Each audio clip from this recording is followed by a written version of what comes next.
Gustavo Alegret. Estruendosa derrota de Macri en las elecciones primarias argentinas frente a la fórmula Fernández Fernández. ¿Logrará recuperarse?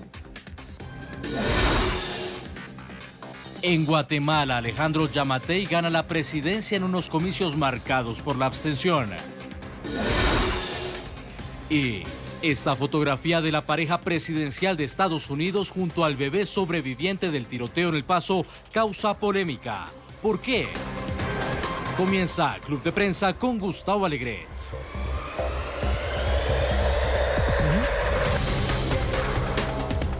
Estas y otras cuestiones de la actualidad en esta mesa de trabajo, hoy con las opiniones de quienes nos acompañan. Los periodistas en Washington, larga experiencia y conocimiento de las noticias que nos ayudan a comprenderlas. Hoy con Ariel Mousatsos, es periodista, es mexicano, es el jefe del buró de la cadena de televisión mexicana Televisa, además internacionalista y exdiplomático. Ariel, ¿cómo estás? Muy buenos días. Qué gusto saludarte. Gracias. Muchas gracias por la invitación. Hola María. El gusto es nuestro. Buenos días. Y María Peña. María es periodista, también larga experiencia en la capital estadounidense, conocedora de cuestiones de inmigración al detalle. Cuando uno tiene dudas, llama a María. María, ¿cómo estás? Muy buenos días. Muy buenos días, gracias. Gracias por estar con nosotros. Precisamente, María, vamos a comenzar con esta noticia de última hora que la Casa Blanca acaba de anunciar. Te pido que nos ayudes a comprender la dimensión. Una noticia que pone sobre la mesa esa política de mano dura de la administración estadounidense, de la administración de Donald Trump, que quiere cambiar las normas para que migrantes legales puedan acceder a lo que se conoce como la tarjeta de residencia o la Green Card. Y esto sería a través de una norma, un pequeño detalle dentro de ese cambio de normativa que hace que serían no elegibles, en haciendo esa traducción mal hecha, si me permite la audiencia, no elegibles para optar a la Green Card, a la tarjeta verde, aquellos que se hayan beneficiado de ayudas públicas. ¿Qué quiere decir esto? Bueno, es un tema gordísimo. Ya el año pasado lo había intentado el Departamento de Seguridad Nacional, enfrentó en su momento muchas quejas, muchas críticas, abrió este reglamento a un periodo de comentarios públicos. Ese periodo de comentarios públicos ya culminó.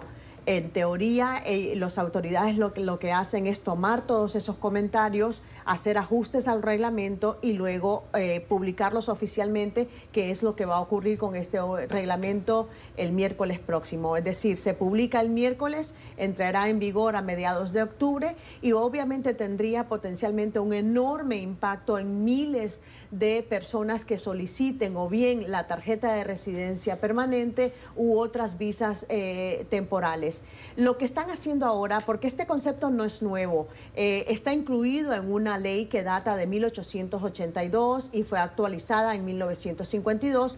Lo que cambia ahora es la ampliación de cómo se define la carga pública. Si el gobierno de Estados Unidos determina que tú vas a solicitar beneficios públicos como cupones de comida, subsidios de vivienda, ayuda médica a través del programa de Medicare, etcétera, entonces te pueden considerar una carga pública y te rechazan la solicitud. No puedes entrar legalmente a Estados Unidos bajo esa definición. Obviamente todos los grupos cívicos están alzados en armas porque dicen que este es un intento más de la administración por excluir a personas de bajos recursos, exclusión de pobres, marginación de pobres y también reducir drásticamente la inmigración legal en Estados Unidos, que ha sido también otro de los objetivos de esta administración, de la mano de asesores como Stephen Miller, que como sabemos ha sido uno de los principales arquitectos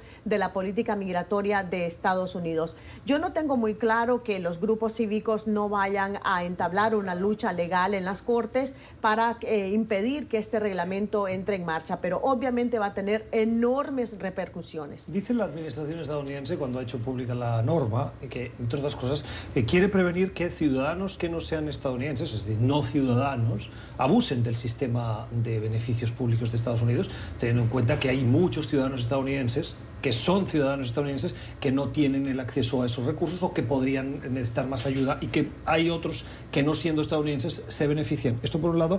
Y por el otro, que cuando un ciudadano extranjero viene a Estados Unidos bajo un amparo legal, el que sea, se le exige que tenga autosuficiencia económica. Claro. Bueno, eso siempre ha sido así, pero el problema acá es, y una de las advertencias que hacen los grupos cívicos es que, ¿qué pasa con una familia que tiene hijos nacidos en Estados Unidos, por ejemplo? Estos niños tienen derecho, como ciudadanos estadounidenses, a acceder a esas ayudas. Entonces los activistas advierten de que si se empiezan a poner estos frenos para personas que califican para esa ayuda de todas maneras, lo que vas a hacer es agravar ciertos problemas sociales en Estados Unidos. A ver, Donald Trump desde siempre ha dicho que lo que quiere es un sistema de méritos. Que vengan los migrantes por mérito y no tanto por una necesidad económica o por estar huyendo de una situación de violencia o de falta de seguridad en sus países. Incluso se ha atrevido a insultar de maneras que no vamos a repetir aquí a estos países con problemas de seguridad o de violencia o de otro tipo. Es claro, para ponerlo en términos muy concretos, es claro que esta ley, que es probablemente el recurso o la medida más fuerte contra migrantes legales en su gobierno, en lo que va de su gobierno, es claro que esta ley está destinada a que los migrantes no se queden en Estados Unidos, los más pobres, o no vengan siquiera. Esto es contra los más pobres, no hay duda, porque los otros, pues obviamente nunca piden beneficios. Entonces, en primer lugar, está tratando de que los migrantes más pobres o no vengan o se vayan. Por ambos lados, poder empezar a establecer su política. En primer lugar, para que solo vengan los que vengan por mérito, pero por otro lado, para que los que están se vayan solitos y empiece, entre comillas, a purificar la migración que está aquí, legalmente hablando, y puedan, en ese sentido, quedarse los que tienen más mérito. Ahora, rápidamente decir una cosa. Él mismo se está contradiciendo, porque se ha cansado de decir que él está en favor de la migración, que lo único que quiere es que sea legal, y que si los migrantes quieren venir legalmente, que vengan, pero que si van a venir ilegalmente, tienen que saber que se van a ir. Está en su derecho como presidente, y está en su derecho este país, de dejar o no pasar a los migrantes legalmente hablando, más allá de que el sistema de migración desde luego requiere una reforma y esté roto.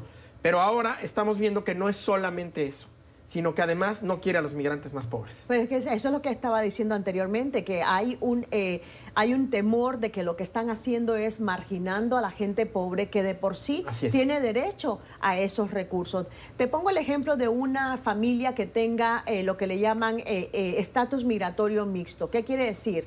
Que en esa familia hay ciudadanos estadounidenses, personas con visas legales, con residencia permanente o incluso los que acaban de cruzar ilegalmente la frontera. En una misma familia puedes tener personas con distintos estatus. El impacto de esto es tremendo porque va a afectar incluso a aquellos que tengan familiares ciudadanos. Si yo tengo un hijo nacido, no soy ciudadana, pero tengo un hijo nacido en este país y tiene derecho a acceder a esos servicios, entonces si yo solicito para cupones de comida para mi hijo y yo estoy queriendo ajustar mi estatus a residencia permanente, el gobierno posiblemente me vaya a negar ese beneficio. ¿Qué va a pasar? Que puede incluso provocar separación de familias, porque recordemos también que la ley actual también permite, si lo quisieran, permite que las autoridades incluso deporten a las familias que han usado beneficios públicos. Eso es algo que no se ha dicho, pero la ley ya lo dice. La ley dice que pueden incluso deportar a los que estén usando beneficios públicos, especialmente si se demuestra que ha habido fraude. Pero entonces tú ves los estudios como el Instituto Urbano, que ha hecho un enorme esfuerzo en esto, han hecho numerosos estudios y te dicen, número uno, que el nivel de uso, la tasa de uso de servicios públicos entre los inmigrantes es incluso menor que el uso de los ciudadanos. O sea, este argumento de que son una carga pública en realidad es un pretexto para una política de exclusión, porque las estadísticas arrojan algo muy distinto. Ahí están las razones y ahí está el contexto y es correcto, yo estoy de acuerdo. Pero ahora vamos a ver qué pasa en dos ámbitos. En primer lugar, vamos a ver cómo lo implementan. Y vamos a ver si los dejan implementarlo, porque esto también puede ser recurrido de manera legal. Entonces, como otras muchas políticas que Trump quería implementar y que al final no se han podido porque o las bloquea un juez o de plano las han echado para atrás, hay pocas que hayan echado de plano para atrás porque tienen que llegar hasta la Suprema Corte de Justicia, algunas de ellas. En este caso vamos a ver si la pueden volver a implementar o si va a seguir bloqueada, como otras tantas, como decía. Si la llegaran a implementar, sí veríamos un cambio dramático. Bueno, de hecho parece... ya lo estamos viendo, Ariel, porque fíjate, cuando tú llamas a las clínicas, especialmente las clínicas que atienden a la comunidad inmigrante, lo que te están diciendo es que ellos expresan temor. No saben si de verdad tienen derecho a solicitar ciertos servicios, ¿no? Como por ejemplo cobertura de salud a precios bajos o incluso gratuito.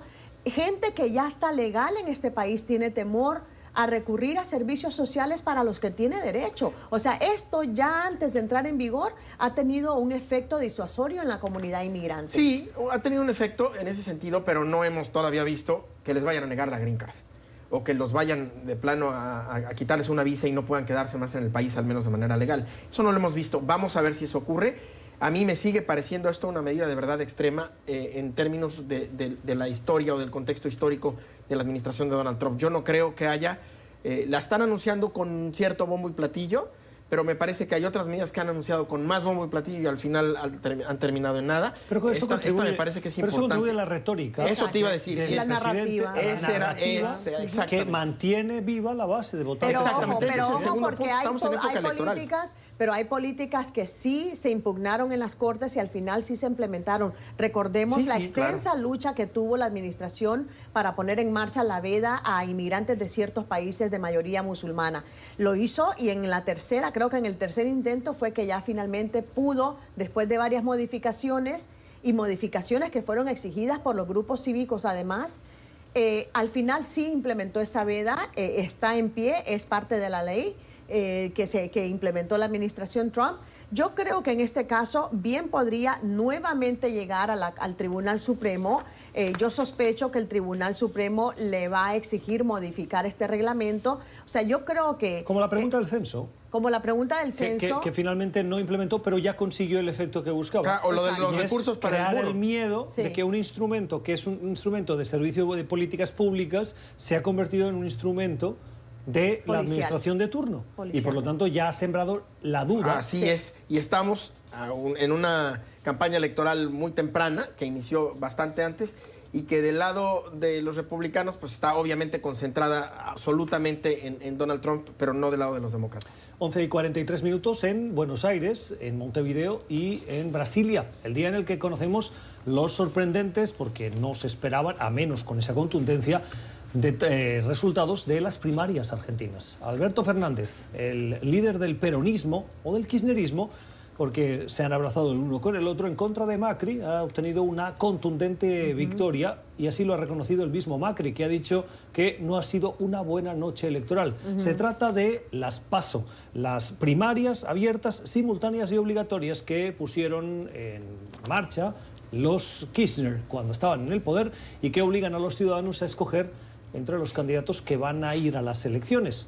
Parece que la línea de corte queda entre Fernández, Kirchner y Macri, y que Macri queda bastante por detrás. Los resultados con el casi 99% escrutado son del 47,6% para Alberto Fernández, el de 32% para Mauricio Macri, y a partir de ahí ya en larga y amplia diferencia, Roberto Labaña con un 8%, Nicolás del Caño con un casi 3%, María. Bueno, sí, efectivamente Macri tiene una tremenda empinada lucha. Yo en estos momentos viendo los resultados y viendo lo que dicen las encuestas, pues es casi como que está casi por sentada su derrota el 27 de octubre, que es cuando se llevarán a cabo los comicios generales. Y otra narrativa que puede partir de lo que ha ocurrido en Argentina es ¿por qué perdió Macri y por qué ganó Fernández? Efectivamente vemos el contexto, ¿no? Todos los escándalos de corrupción que han sacudido a la administración de Macri. Y entonces yo creo que eso sumado a la crisis económica que vive el país han sumado puntos en contra de Macri. Ya veremos qué puede ocurrir, pero yo diría que tampoco se puede cantar mucha victoria, porque el que gane los comicios del 27 de octubre va a estar heredando un problema muy fuerte para la estabilidad política y económica de Argentina. A ver, en la cuestión del análisis de futuros, primero, el señor Macri evidentemente tenía mucha conexión con los mercados. Hoy los mercados cayeron y la paridad del peso argentino contra el dólar ha estado cayendo precisamente por esta debilidad hacia el futuro de Macri en términos electorales. Pero hablando en el escenario que hoy se ve más probable, que es que Alberto Fernández obtenga la presidencia, me parece que hay dos cosas o tres que decir. La primera es que es compañero de fórmula de Cristina Fernández de Kirchner, se han abrazado, como dices tú, y eso no es menor. El kirchnerismo en Argentina tiene muchos peros y muchas cuestiones, pero hay que decir que a mí me parece, yo soy de los que piensa que el kirchnerismo es mucho menos de izquierda de lo que dice. Y que Kirchner, además, ha sido o fue un poco más extrema o un poco más hacia la izquierda que Alberto Fernández. Me parece que Fernández es más moderado y en ese sentido puede no anticiparse un cambio muy significativo o quizás como temen los mercados en la forma de gobernar en Argentina. Bueno, esa es la estrategia que están siguiendo. Esa es la estrategia. La reacción de Cristina, sí, aún estamos por escucharla. Así es. Y quien ha hablado, me decían esta mañana, yo no he podido escucharlo, pero fue su hijo. Sí. O sea, Sí. ella ha querido tener un segundo plano porque sabe de la división y el rechazo que provoca en algunos sectores de la sociedad. Y en cambio deja que los que aún la votan y le apoyen a Fernández y ella se mantiene en un segundo plano. Pero además por las acusaciones de corrupción y por todo eso, Sí. Bueno, por todo ese contexto que tiene ella ahí atrás, ¿no? Yo creo que es importante ver, una vez que gane Alberto Fernández, si es que eso es lo que termina ocurriendo, es importante ver cómo va a enfrentar el tema de los mercados y su relación con los poderes económicos de Argentina y del exterior. sí, pero es no he muy visto, importante. no he su visto esta relación con el mañana FMI. grandes caídas en los mercados. Bueno, hubo ahí transconocerse. un 6% de devaluación en el peso argentino. No es menor, ¿eh? O sea, en México, cuando pasa algo verdaderamente grave, tenemos una caída del punto algo, ¿no? Aquí el peso argentino se depreció 6%. Sí, pero algo así, luego los me parece mercados también significativo, claro. tienden a corregirse, ¿no? Resortean. Y hay Sí, altibajos sí, sí. y yo Sí. creo que a largo plazo, conforme se vea más claro el panorama Sí, y que puede está ser. claro que Fernández es el que va a ganar, a menos que suceda un enorme milagro entre ahora y mediados de octubre, finales de octubre, pues yo creo que otra gran lección que le queda a Cristina es obviamente moderar su curso de ahora en adelante, Sí. sabiendo lo polarizado que está el país y que todo el mundo todavía tiene fresco en la memoria cuál fue su gestión de gobierno. Yo creo que ahí cuando tú hablas de un poquito de tal vez humildad, no sé si humildad sería la palabra, pero por lo menos discreción Sí. y un poquito de cautela para que el país pueda subsanar los problemas que tiene, porque son grandes. Son las 10:49 en Washington, también en Caracas. Vamos a la primera pausa en este Club de Prensa al volver. Seguimos en Club de Prensa analizando la actualidad hoy con Ariel Moussasos, es el periodista jefe del buró de la cadena de televisión mexicana Televisa, y con María Peña, que es periodista de Telemundo Digital, el día en el que en Guatemala conocemos los resultados de las elecciones, la segunda vuelta que enfrentaba a Alejandro Yamatei contra Sandra Torres, socialdemócrata, y Yamatei del centro derecha. Pues bien, se ha impuesto los resultados con casi el 100% escrutado, le dan al partido de Yamatei, el partido Vamos, un 58% de votos de los ciudadanos guatemaltecos frente al 42% que se ha llevado Sandra Torres, que además eso es la ex primera dama. Unos resultados que en un primer análisis, ¿qué nos dicen? Yo bromeaba con algunos amigos o platicaba antes de Trump, obviamente, que la mejor derecha en general en el mundo era la latinoamericana porque no era tan extrema y porque era una derecha no xenófoba. Y la mejor izquierda o la mejor socialdemocracia era la europea porque no era tan populista, era una izquierda moderada y tal. Ahora eso se ha modificado un poco en varios países, pero sigue, creo, siendo válido para Guatemala. Guatemala es un país pobre en general, económicamente con problemas, pero también con problemas de seguridad. En Guatemala la tasa de homicidios se redujo, dice el gobierno, a 22.4 homicidios por cada 100,000 habitantes. México, que a pesar del incremento sigue más o menos en medio de Latinoamérica, está en 29 homicidios por cada 100,000 habitantes. No creo que la tasa sea de 22.4, Sí. pero yo creo que es más y que el gobierno la está reduciendo.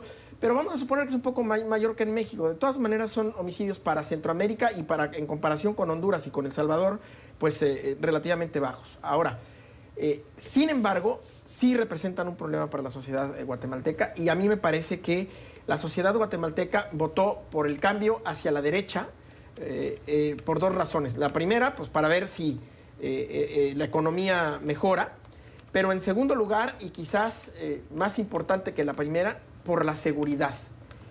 Hoy yo creo que estas son buenas noticias, en primer lugar, para Estados Unidos, porque el acuerdo de tercer país seguro que firmó con Guatemala está garantizado. Ellos tenían alguna cierta duda o miedo de que hubieran firmado con un gobierno ya saliente y que el gobierno que viniera no lo ratificara. No ha dicho así. Giammattei en las últimas horas que cuestionaba esa... Lo cuestiona, pero al final yo no veo, me puedo equivocar evidentemente, pero yo no veo un gobierno de derechas oponiéndose a un acuerdo de tercer país seguro. Puede ser que busque renegociarlo, no lo sé.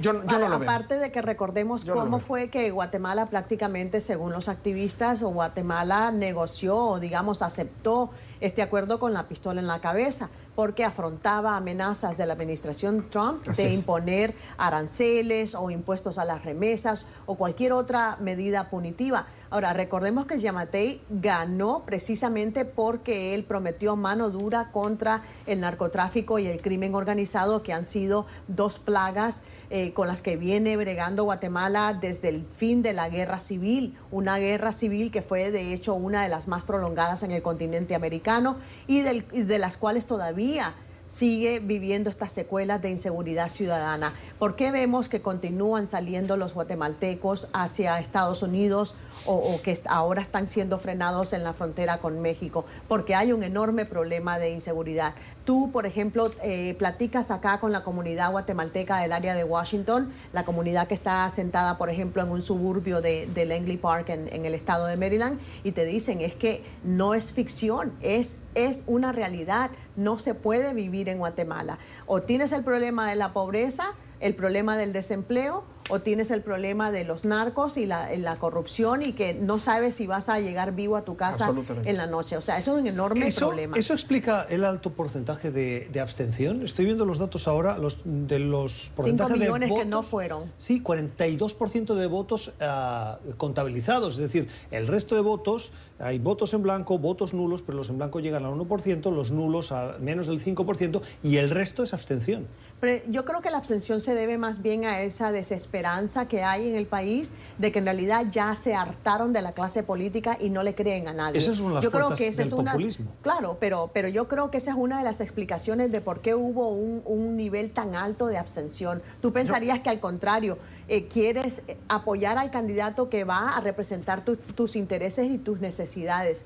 En Guatemala es otra historia. Sí, yo ahí estoy de acuerdo. Yo creo que en general el abstencionismo se puede explicar en parte con los problemas de seguridad cuando hay algún candidato que tenga algún tipo de acusación o de intervención del narco en su campaña. No es el caso en Guatemala en general, aunque siempre hay acusaciones.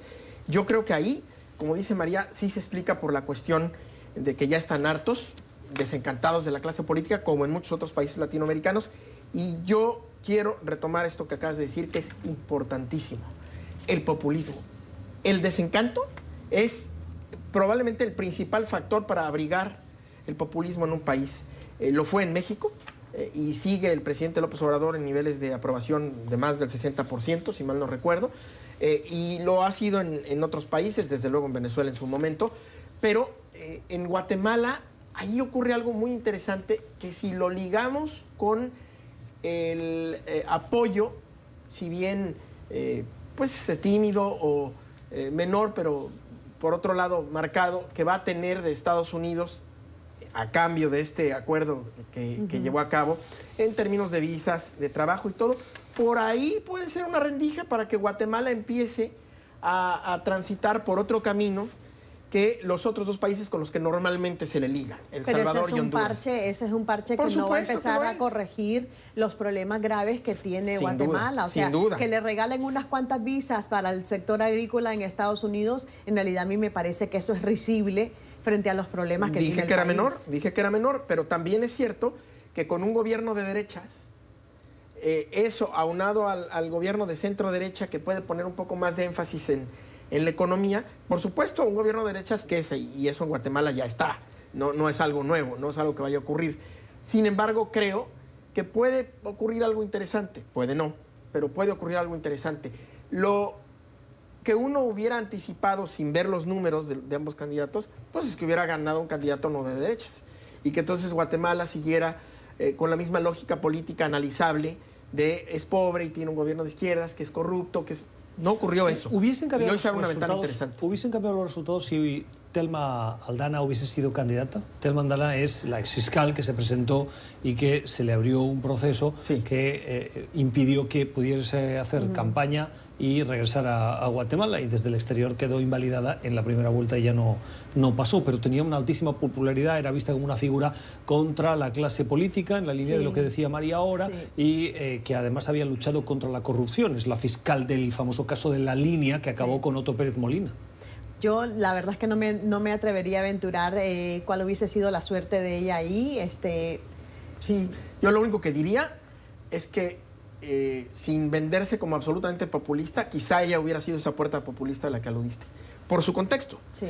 No lo fue, y entonces ahora Guatemala eligió a un hombre de derechas, pero ella pudo haber sido esa puerta populista, y no estoy seguro, hablando un poco desde la cautela que muestra María también, yo no estoy seguro cómo hubiera sido ella, pero sí me parece que sin duda alguna hubiera sido más populista. Ahora, lo que pasa es que también lo curioso con Yamatei es que él ya había intentado la presidencia 3 veces, ¿no? Sí. Y además es una persona muy popular, muy conocida en círculos políticos guatemaltecos, y yo creo que ya la gente, precisamente por el problema de inseguridad que venimos analizando, pues dijo, bueno, vamos a apostar por él a ver cómo nos va, y ya lo sabremos a partir del 14 de enero. Absolutamente. 11:02 en Caracas, también en Santiago de Chile y en Washington, el día en el que aún resuena la alerta, la alarma, que ha hecho pública quien es considerado presidente encargado de Venezuela, Juan Guaidó. En una locución en las últimas horas ha advertido o ha denunciado que Nicolás Maduro pretende disolver la Asamblea Nacional y abrir una persecución masiva contra los diputados a los que les quitaría la inmunidad parlamentaria. Sería una estocada casi definitiva, si es que se puede decir así, y algo queda de la democracia venezolana. María, ¿cómo lo interpretamos? Bueno, yo creo que es un camino súper peligroso. O sea, yo no sé qué más peligroso se puede poner la situación para los venezolanos prácticamente, porque ya Estados Unidos ha tomado numerosas medidas para tratar de derrocar a Maduro, porque ese ha sido el objetivo desde el principio. Porque apoyó a Guaidó, porque ha apoyado a la oposición venezolana con recursos financieros además, porque ha impuesto sanciones contra funcionarios del gobierno, funcionarios de alto rango del gobierno, ha impuesto sanciones contra PDVSA, es decir, ha tomado numerosas medidas para ir estrechando el cerco al régimen de Maduro, y yo creo que esto es, por decirlo, por no tener mejor manera de decirlo, es como que Maduro sigue toreando a Estados Unidos, a Trump, a ver qué otra cosa puede sacarse de su caja de herramientas, digamos. Yo creo que esto es peligroso. ¿Qué más puede pasar? Es decir, en Venezuela hay sanciones internacionales, la presión es extraordinaria.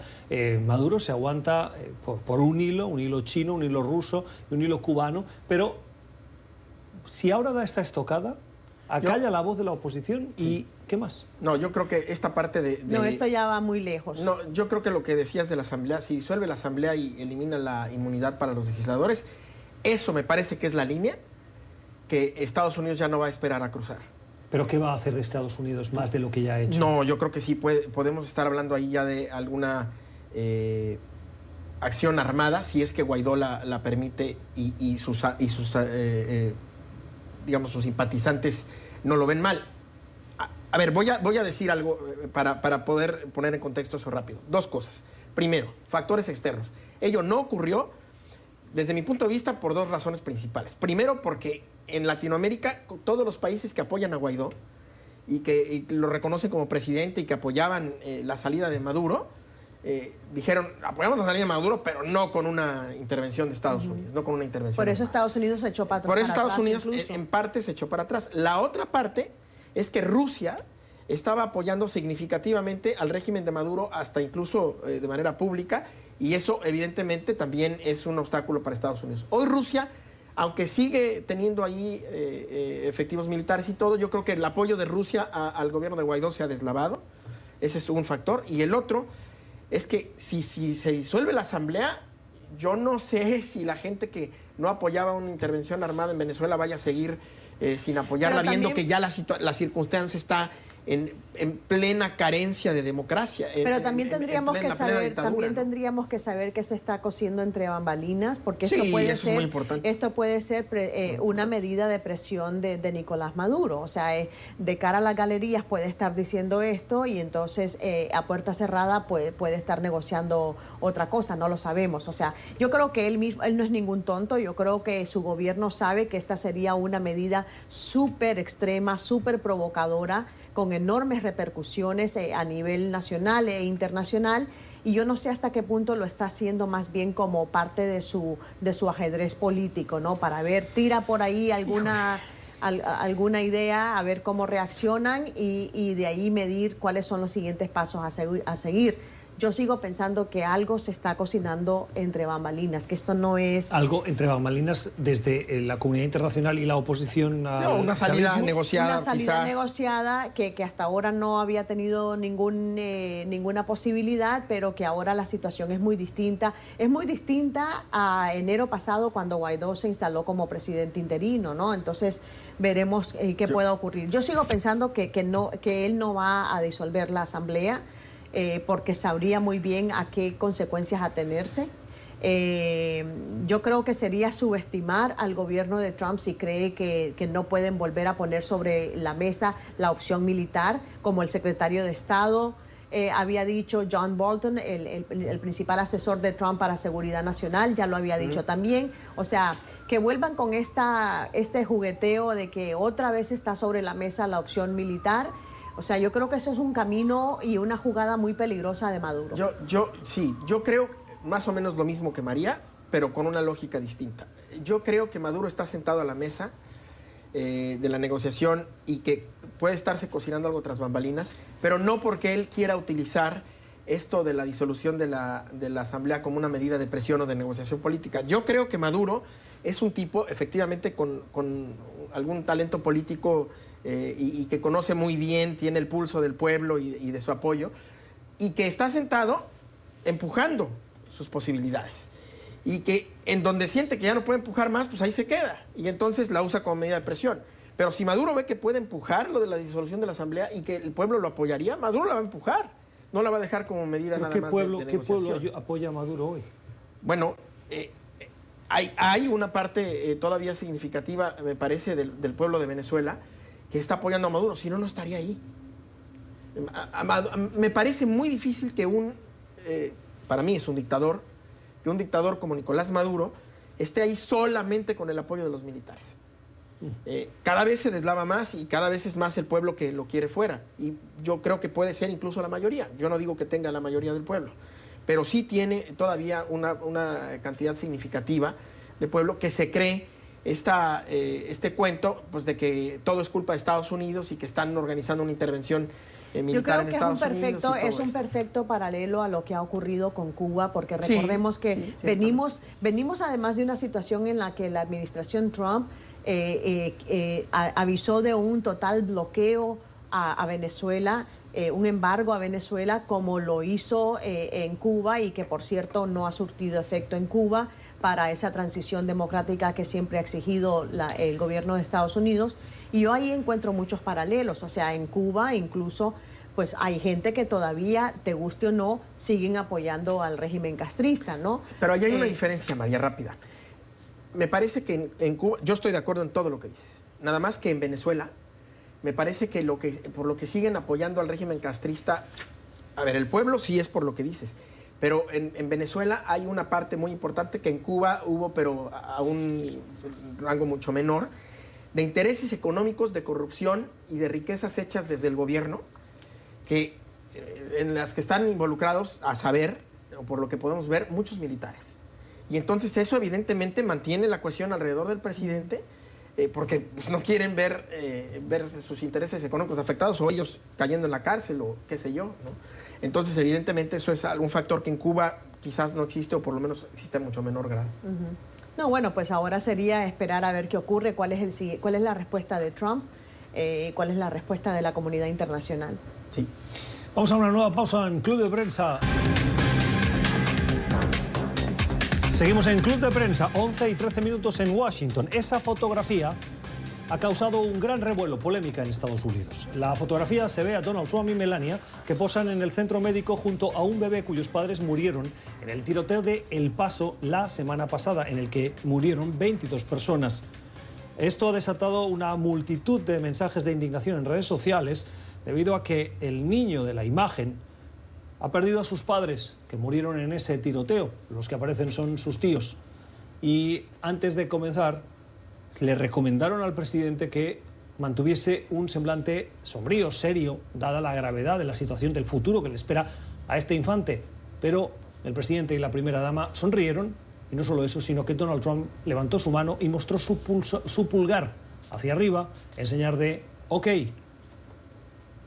Bueno, o sea, yo creo que hay que ponerle contexto a esto. No es cualquier huérfano, no es cualquier niño. Es un niño que quedó huérfano por un homicida supremacista que había presuntamente publicado un manifiesto en el que usó palabras textuales del presidente Trump hablando de una invasión de hispanos en Texas. Y él confesó en un documento legal que se publicó la semana pasada, Patrick Crusius, confesó que lo había hecho porque su objetivo era ir a matar a mexicanos.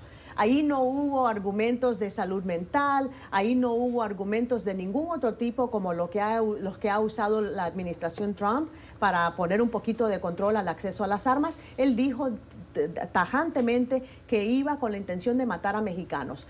El presidente Trump, le guste o no, ha sido responsabilizado en parte por la narrativa que ha mantenido desde que lanzó su contienda, acusando a los inmigrantes de ser una carga, de ser criminales, de ser violadores, de invadir. Cuando las caravanas de inmigrantes centroamericanos empezaron a llegar a la frontera sur de Estados Unidos, habló repetidamente de una, entre comillas, invasión.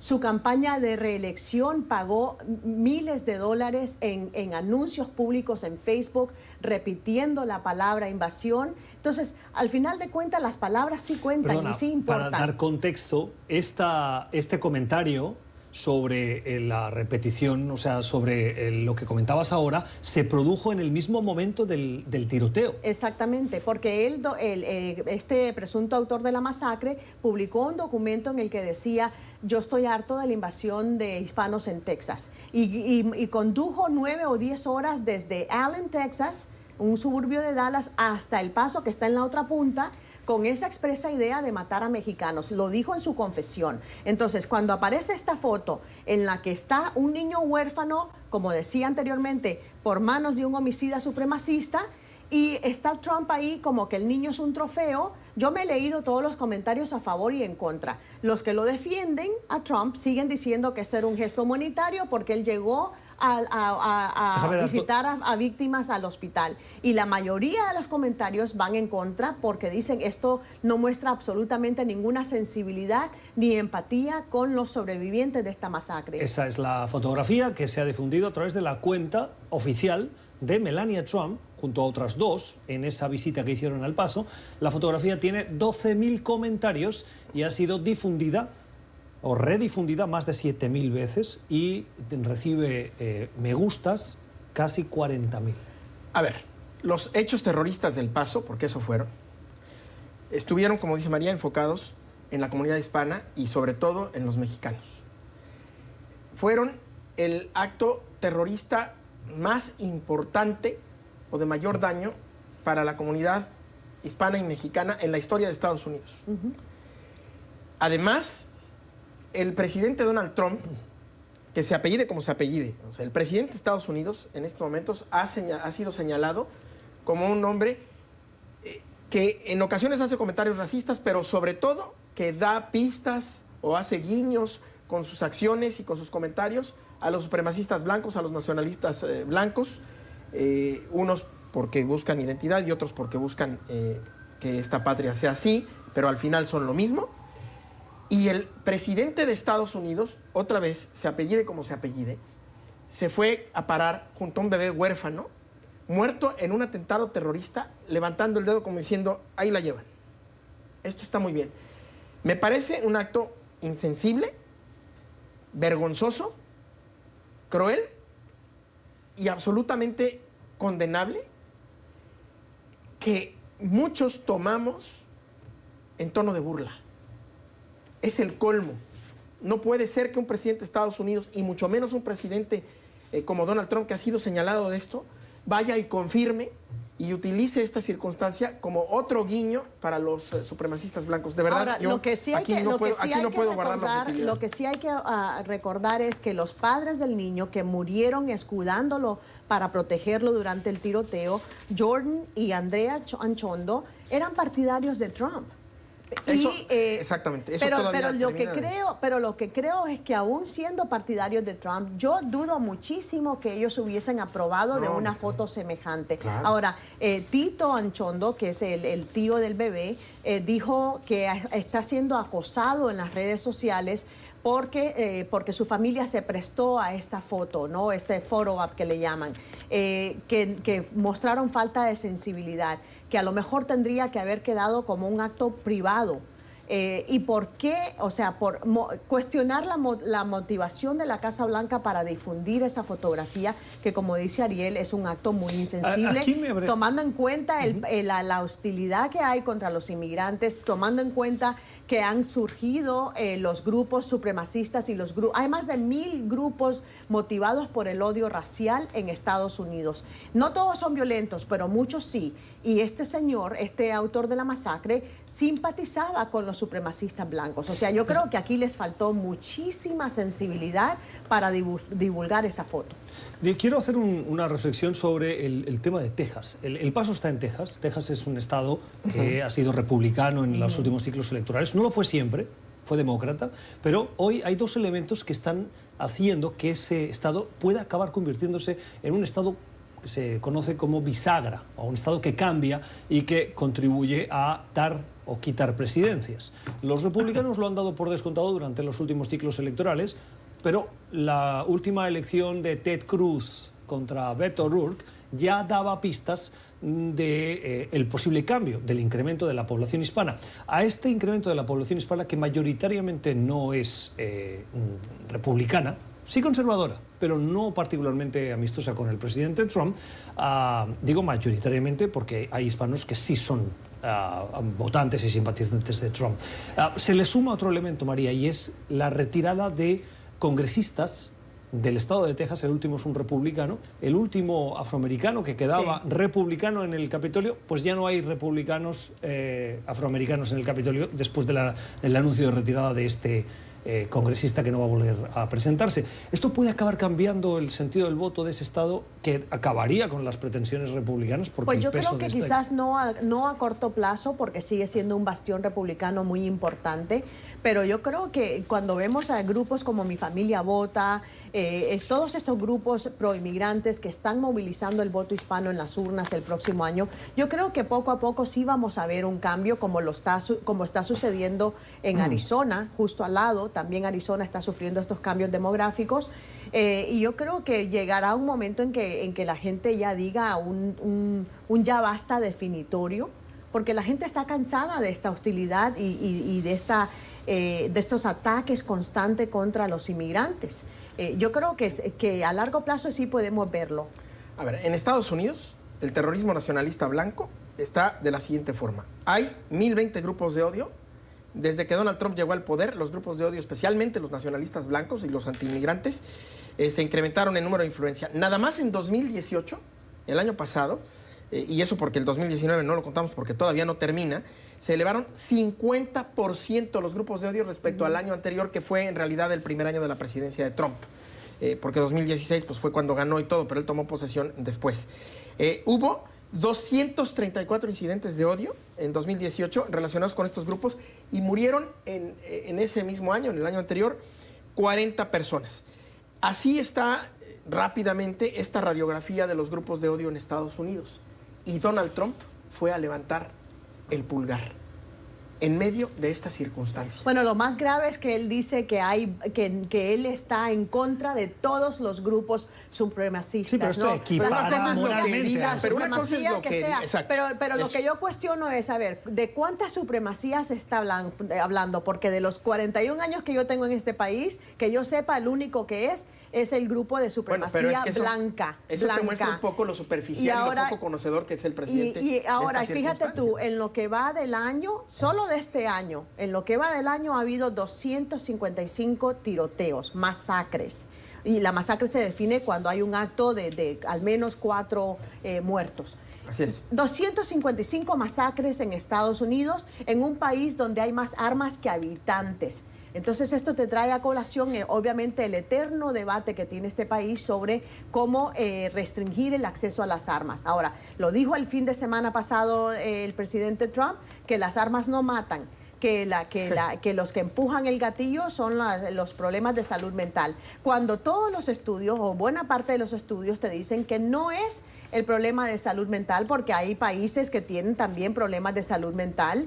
Hay juegos violentos, hay videojuegos violentos en otros países, Japón, por ejemplo, y no vemos la cantidad de homicidios que hay en este país precisamente por la facilidad con la que se puede acceder a las armas. Entonces ahora estas masacres han traído una confluencia de muchos factores con los que está bregando el país. Y el mayor, creo, es este legado que no se puede sacudir a Estados Unidos todavía, que es el del racismo. La opinión de quienes nos acompañan hoy en esta mesa de trabajo. Vamos a la pausa y volvemos.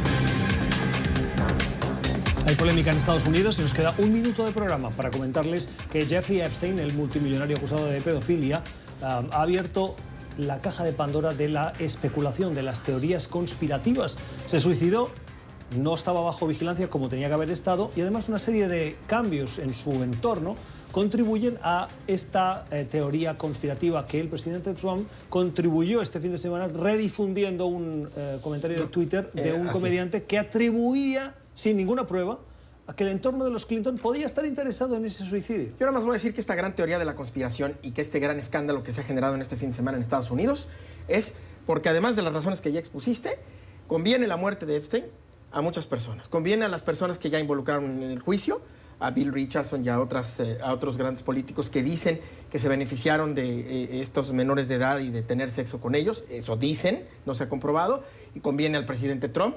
Conviene quizás también a los Clinton, no lo sé. Esto de la información me parece muy responsable que lo haya hecho. Y conviene a otras personas. Entonces sí hay que investigar y el procurador ya ha dicho que lo va a hacer. Bueno, aquí solamente 2 mensajes importantes. Una, precisamente que el Departamento de Justicia se comprometa a llegar al fondo de la verdad y continúe las investigaciones, caiga quien caiga, y ahí hay muchas gentes poderosas involucradas. Y segundo, la irresponsabilidad del presidente, que se queja tanto de las noticias falsas y de haber redifundido una teoría que no tiene fundamento. Las opiniones de María Peña y de quienes nos han acompañado hoy, Ariel Mousatsos. Hasta aquí Club de Prensa de hoy. Gracias por la generosidad de su tiempo. Volvemos mañana a la misma hora. Que tengan una feliz jornada.